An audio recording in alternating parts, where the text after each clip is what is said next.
Hello, all my Storytime friends. I'm Mr. Peach. Would you ever consider selling something that was very important to your family for some beans? What if they were magic beans? Well, today we're going to read Jack and the Beanstalk. If you have this book, go grab it so we can read together. Mr. Peach reads aloud. Jack and the Beanstalk. Jack and his mother lived all alone in a little hut with a garden in front of it, and they had nothing else in the world but a cow. Unfortunately, the cow went dry. Not a drop of milk would she give.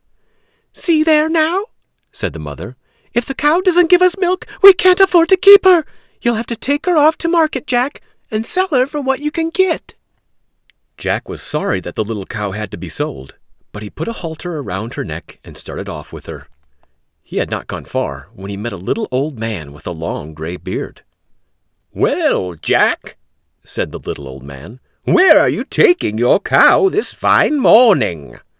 Jack was surprised that the stranger knew his name, but he answered politely, "Oh, I'm taking her to market to sell her." "There is no need for you to go as far as that," said the little old man, "for I will buy her from you for a price." "What price would you give me?" asked Jack, for he was a sharp lad. "Oh, I will give you a handful of beans for her," said the old man. "No, no," Jack shook his head. "That would be a fine bargain for you, but it is not beans but good silver money that I want for my cow." "But wait till you see the beans," said the old man, and he drew out a handful of them from his pocket. When Jack saw them, his eyes sparkled, for they were such beans as he had never seen before. They were of all colors, red and green and blue and purple and yellow, and they shone as though they had been polished. But still Jack shook his head. It was silver pieces his mother wanted, not beans. "Then I will tell you something further about these beans," said the man. "This is such a bargain as you will never strike again, for these are magic beans. If you plant them, they will grow right up to the sky in a single night, and you can climb up there and look about you if you like." When Jack heard that, he changed his mind, for he thought such beans as that were worth more than a cow. He put the halter in the old man's hand, took the beans, tied them up in his handkerchief, and ran home with them. His mother was surprised to see him back from market so soon. "Well, and have you sold Blackie?" she asked. Yes, Jack had sold her. "And what price did you get for her?" "Oh, he got a good price." "But how much? How much? $25 or 20 or even 10? Oh, Jack had done better than that. He had sold her to an old man down there at the turn of the road for a whole handful of magic beans. And then Jack hastened to untie his handkerchief and show the beans to his mother.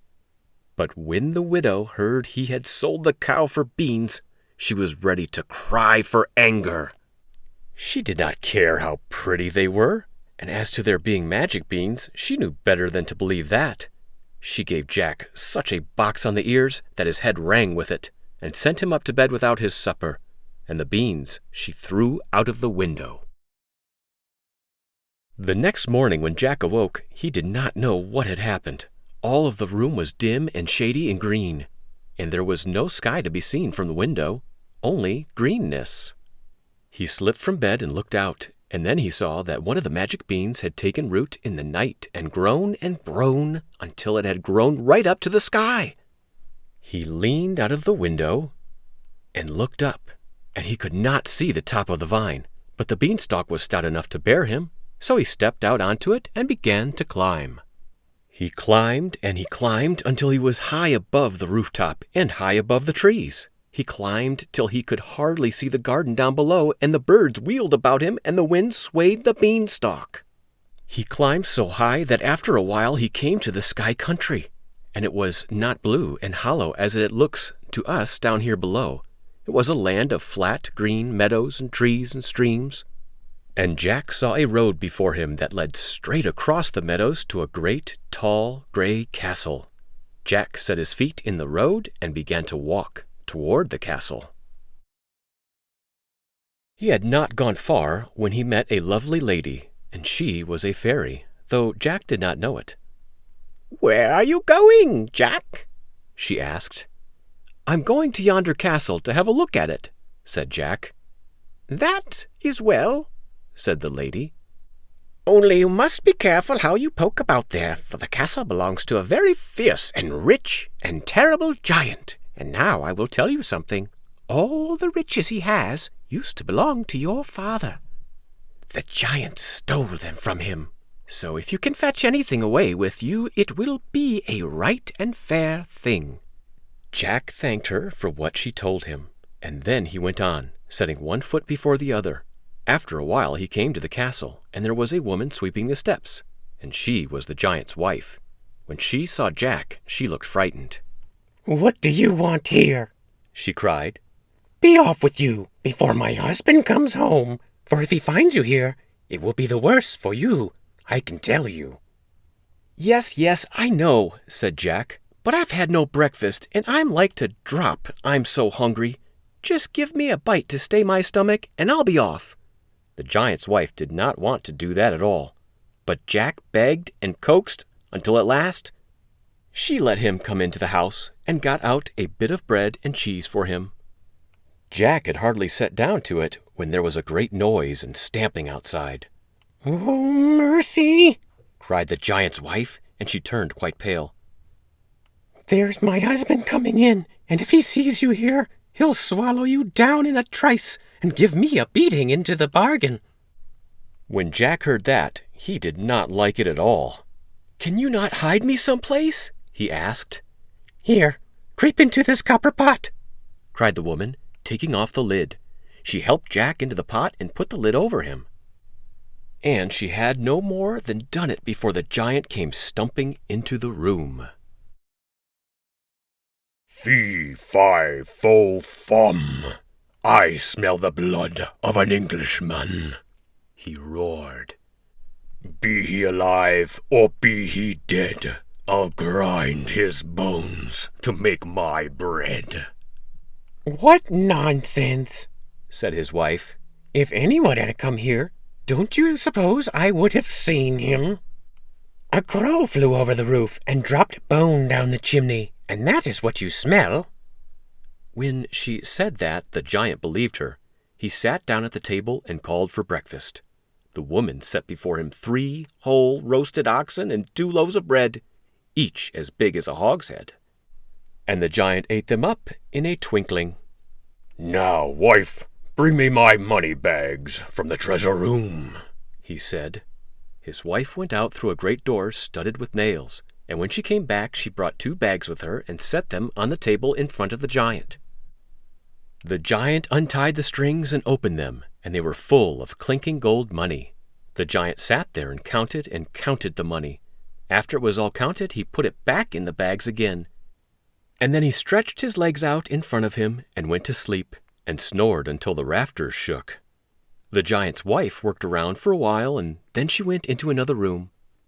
Jack waited until he was sure she had gone, and then he pushed the lid of the pot aside and crept out. He crept over to the table and seized hold of the money bags and made off with them. And neither the giant nor his wife knew anything about it until Jack was safe down the beanstalk and home again. When Jack's mother saw the money bags, she was filled with wonder and joy.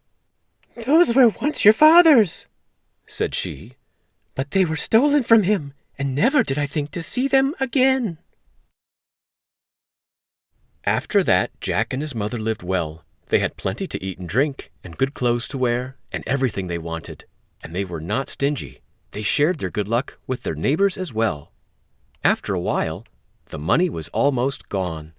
"I'll just climb up the beanstalk again," said Jack to himself, "and see what else the giant has in his castle."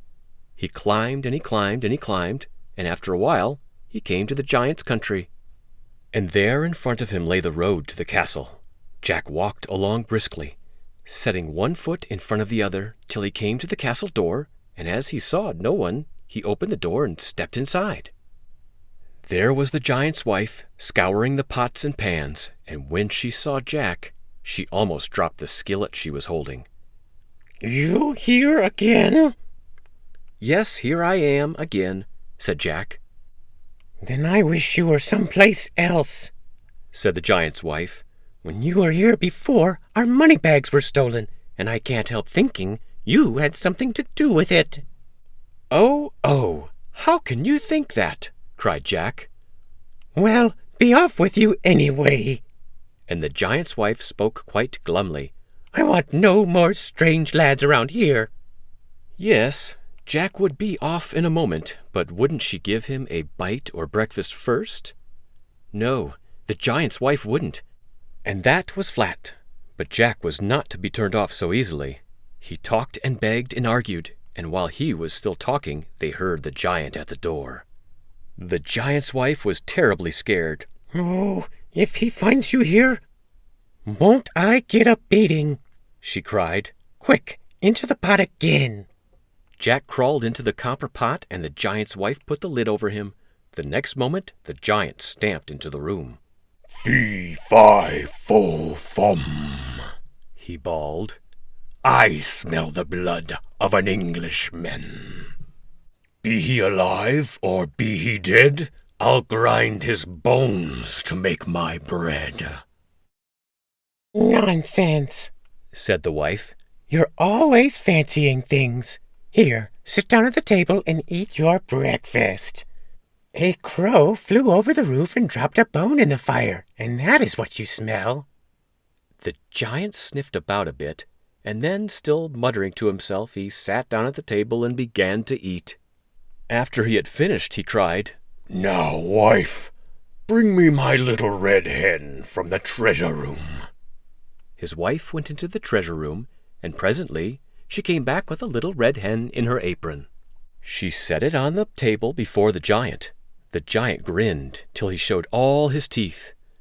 "My little red hen, my pretty red hen, "Lay," said the giant. As soon as he said that, the hen laid an egg all of pure gold.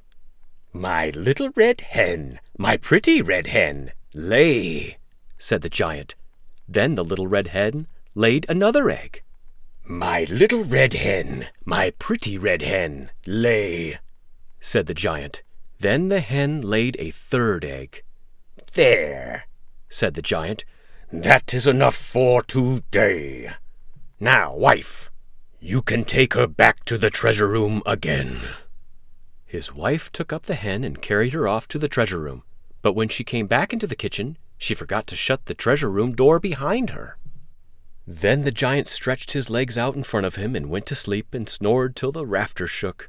His wife worked around in the kitchen, and after a while, when she wasn't looking, Jack crept out of the pot.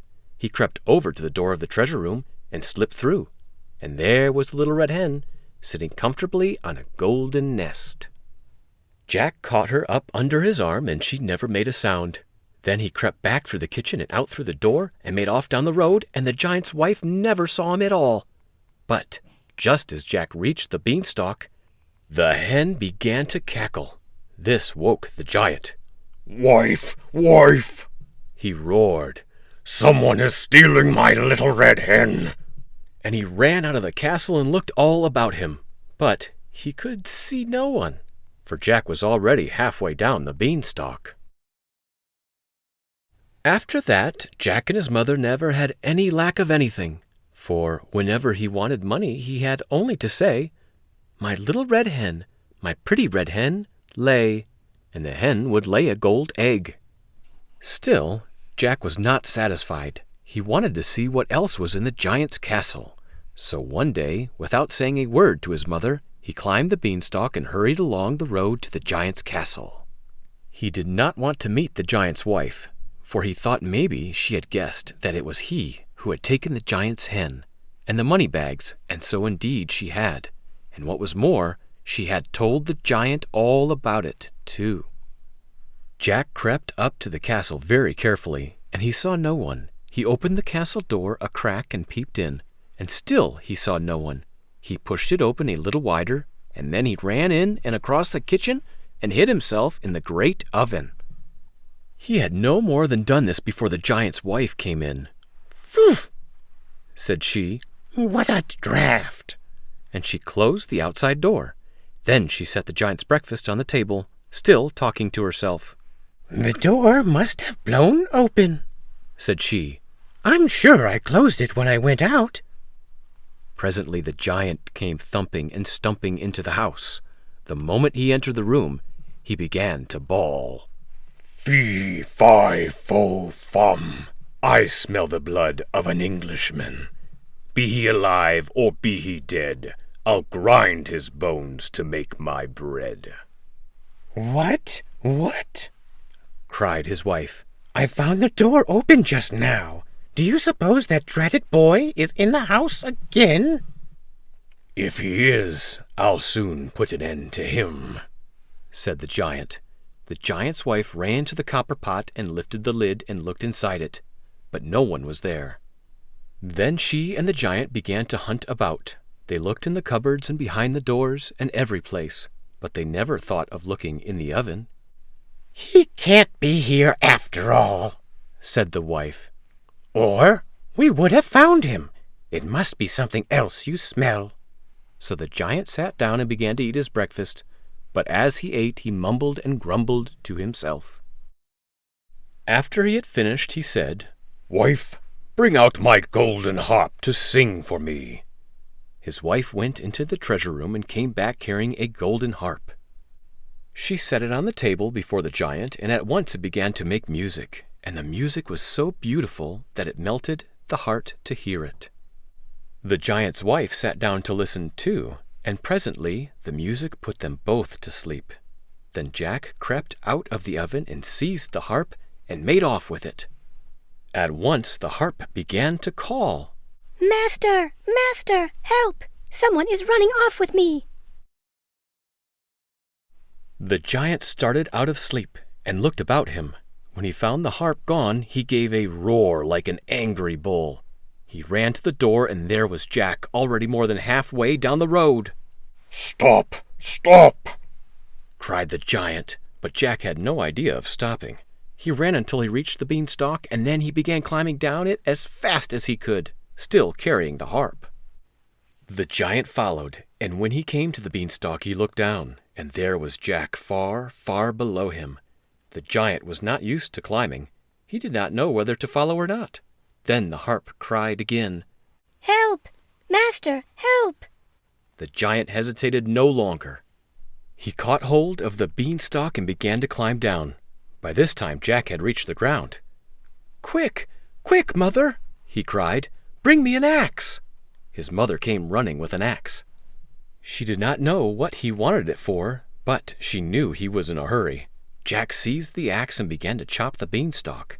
The giant above felt the stalk tremble. Wait a bit, he cried. I want to talk to you.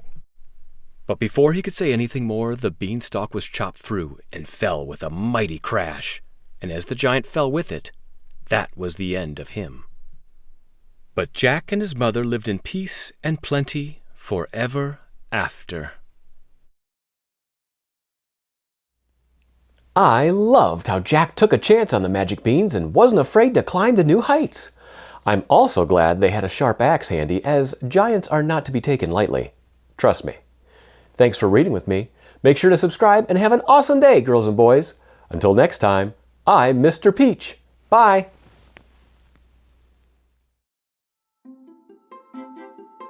Mr. Peach reads aloud. Subscribe to Mr. Peach Reads Aloud